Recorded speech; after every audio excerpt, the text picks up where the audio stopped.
Greetings, explorers of the shadows and seekers of hidden truths. You have entered the portal of the unknown, where the veils of illusion are torn apart and ancient mysteries challenge everything we think we know. Here, we do not accept easy answers, nor do we settle for prepackaged truths. Our commitment is to deep investigation, to revealing that which has been buried by time and obscured by the forces that control knowledge. If you are here, it is because you seek something more, something that official history has not told or did not want to tell. Today, we dive into one of the most controversial and enigmatic texts ever discovered, the Gospel of Barnabas, a work shrouded in secrecy, silenced for centuries, rejected and forgotten by the gatekeepers of religious orthodoxy. But why? What is in this gospel that makes it so controversial? Is it merely an apocryphal document with no real value, or does it contain information that could transform our understanding of the life and mission of Jesus Christ? Throughout history, many texts have been suppressed, burned, or simply discredited because they challenged the official versions. The Gospel of Barnabas seems to fit perfectly into this pattern. Unlike the four canonical Gospels accepted by traditional Christianity, Matthew, Mark, Luke, and John, this document presents an alternative perspective, a narrative that could completely change the way we see the central figure of the Christian faith.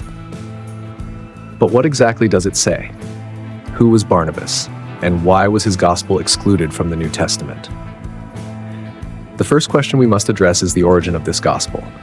While Christian tradition recognizes Barnabas as a close companion of the apostles, especially Paul, the text attributed to him is not among the writings accepted by the church. Some scholars claim it is a late forgery, while others argue that it could be an authentic account of Jesus' life and teachings, one that was censored by religious authorities. If it is genuine, why was it suppressed? And if it is a forgery, who would have had an interest in creating and spreading it? The pages of this gospel present a vision of Jesus that starkly contrasts with the established Christian tradition. In it, we find a Messiah who does not claim to be the Son of God, but rather a prophet sent to restore the true faith. Moreover, the text contains astonishing prophecies about a messenger who would come after Jesus, a figure whom many associate with a historical character who changed the course of world religions. Could these revelations explain the attempt to erase this gospel from collective memory? Throughout this video, we will explore each of these points, analyzing the evidence, the debates, and the possible reasons for the concealment of this text. Get ready for an intense journey filled with questions and discoveries that may challenge everything you have heard about the history of Jesus. And remember, the truth is often found where we least expect it, hidden between the lines of history. Different from the four Gospels accepted by Christian tradition, the Gospel of Barnabas presents Jesus not as the Son of God, but as a prophet sent to guide humanity, denying his divinity and foretelling the coming of another messenger. This narrative drastically diverges from the established Christian doctrine, bringing forth a perspective that echoes certain Islamic texts and raises an unsettling question. Could this gospel be a lost piece of early Christian history, an authentic document suppressed over the centuries, or a later forgery created to serve specific religious interests? If we consider the possibility that this gospel dates back to the early days of Christianity, we are faced with a historical twist of immense proportions. This would suggest that from the very beginning, different interpretations of Jesus' true identity and mission coexisted. In a time when Christian teachings were still taking shape, many traditions competed with one another, and the formation of the biblical canon was not an immediate process, but a construction over centuries. Could the Gospel of Barnabas represent an alternative tradition that was deliberately suppressed by the guardians of Orthodox faith? On the other hand, critical scholars point to several clues suggesting that this gospel may not be as ancient as some claim. Certain passages contain linguistic and theological references that seem more aligned with medieval religious debates than with early Christianity. Moreover, the fact that the Gospel's content aligns so closely with certain Islamic beliefs raises suspicions about its origins. If it was indeed written at a later time, what was its true purpose? Was it an attempt to reconcile Christianity and Islam, or a tool used in theological disputes between the two religions? The impact of this narrative cannot be underestimated. By portraying Jesus as a human prophet without any claim to divinity, the Gospel of Barnabas dismantles the central concept of traditional Christianity, which views Jesus as the Son of God and part of the Trinity. If this gospel were accepted as true, the implications would be profound. The theological structure of Christianity would need to be reconsidered, and the history of the church could be rewritten from an entirely new perspective. Could this be one of the reasons why this text was rejected and labeled as apocryphal? Another intriguing point is that the Gospel of Barnabas mentions the coming of a messenger after Jesus, someone who would bring the final word and restore the true faith. This statement aligns perfectly with the Islamic belief that Muhammad was the last prophet sent by God. This similarity raises several hypotheses. Could it reflect a forgotten Christian tradition that had already anticipated the arrival of a new messenger? Or was the text deliberately written to strengthen the Islamic view of Jesus? The available evidence presents us with a significant dilemma. The Gospel of Barnabas could be an authentic record of a branch of early Christianity that was erased from history, or it could be a later creation shaped to serve specific purposes. The only certainty we have is that its existence challenges the conventional narrative and forces us to question to what extent the history of the Christian faith has been shaped by human decisions, power struggles, and institutional interests. And so, the investigation continues. What else remains hidden in the corridors of the past, waiting to be uncovered? The central message of the Gospel of Barnabas leads us to a profound reflection on the role of spiritual authority and how religious narratives may have been shaped over the centuries. This gospel directly challenges the established structure of the church, suggesting that the true mission of Jesus may have been deliberately altered to serve institutional and doctrinal interests. If this is true, we are faced with one of the greatest enigmas in Christian history. To what extent does what we have been taught reflect the authentic teachings of Jesus? And more than that, why was this alternative version of his story suppressed? It is no secret that the history of religions is filled with theological disputes, where different interpretations compete for the status of absolute truth. In the case of the Gospel of Barnabas, the message it conveys directly undermines key dogmas of traditional Christianity.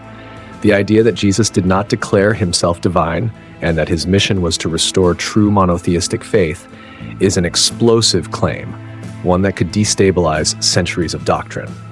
But what if this was Christ's original message, one that was later replaced to reinforce a hierarchical religious structure? This question brings us to one of the most well-known verses in the New Testament, found in the Gospel of John, chapter 8, verse 32. You will know the truth, and the truth will set you free. But what truth is this? Is it the official version propagated over the centuries, or the one that was suppressed, hidden between the lines of apocryphal gospels and erased from historical records? Does the freedom mentioned in this verse come from discovering hidden knowledge, or from blindly following an established doctrine? If we analyze the history of early Christianity, we will see that many schools of thought were rejected so that a single vision could prevail.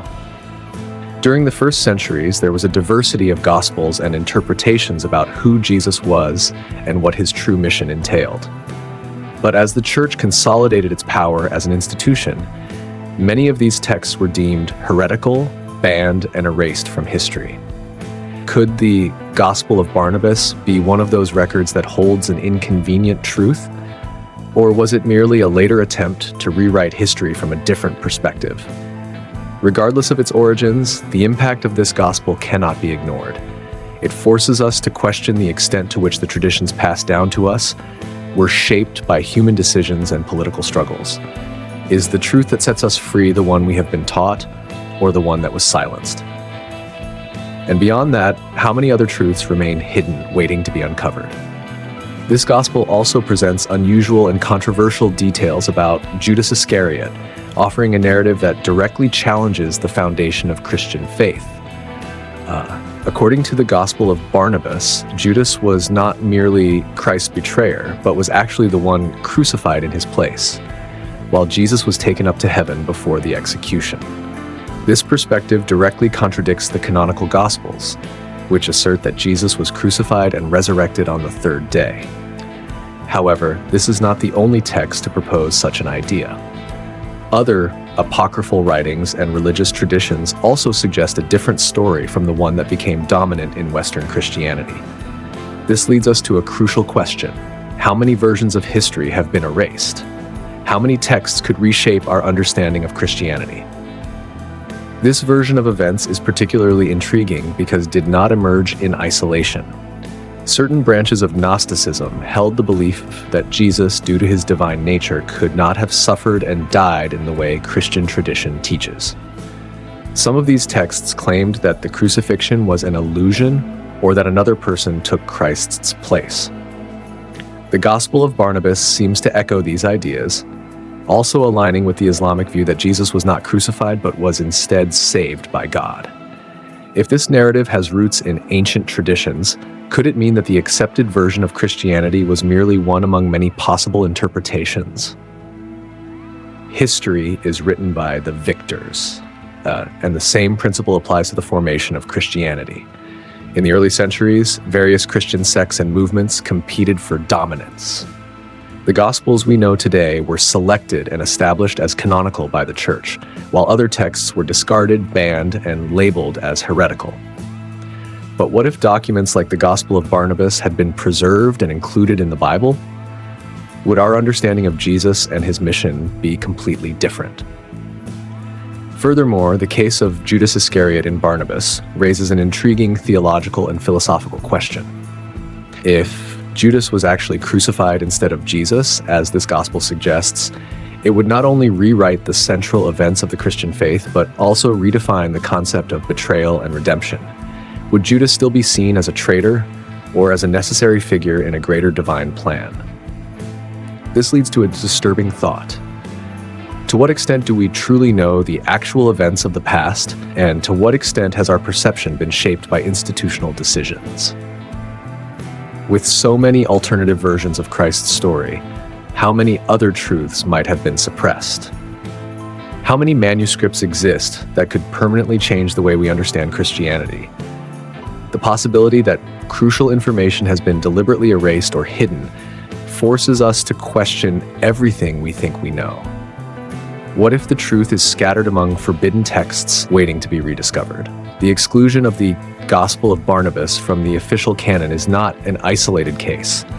Throughout history, countless texts have been considered heretical, banned, and condemned to oblivion. But what really motivated these decisions? Was it a genuine effort to preserve the true Christian doctrine, or a deliberate attempt to control the religious narrative?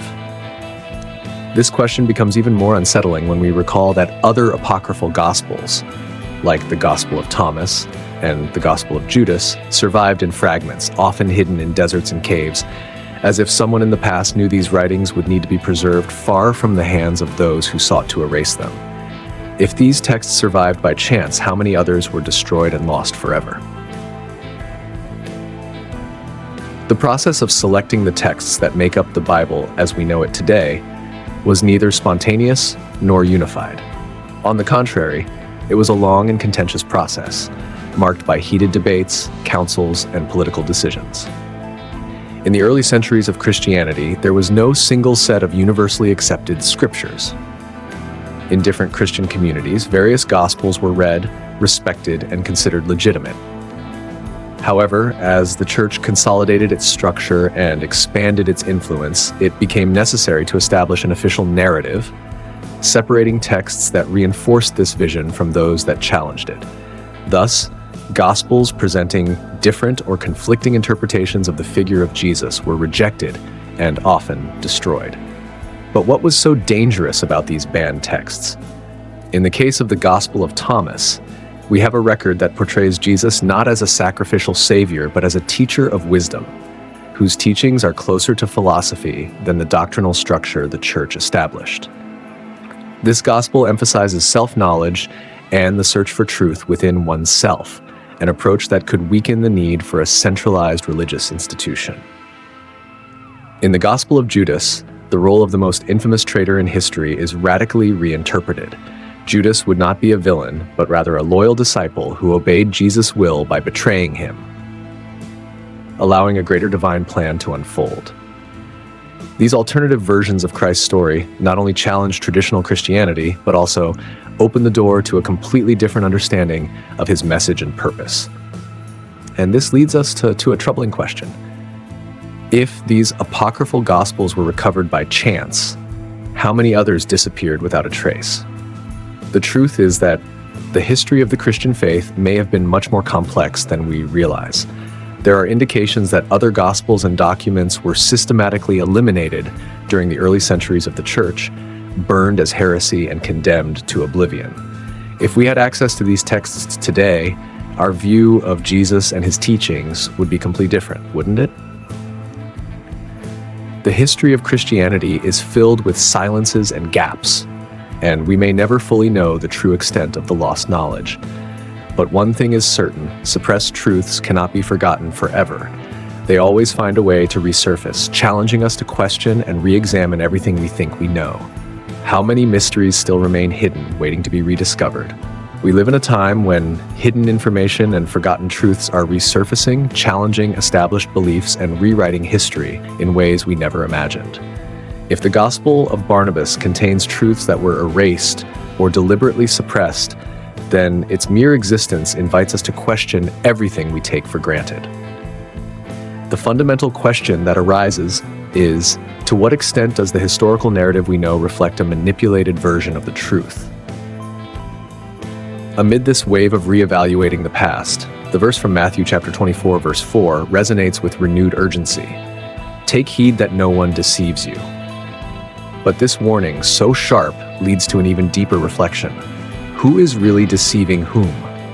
The Gospel of Barnabas, by challenging the identity and mission of Jesus, is not just a relic of an alternative narrative. It is an invitation to re-examine the foundations of the Christian faith.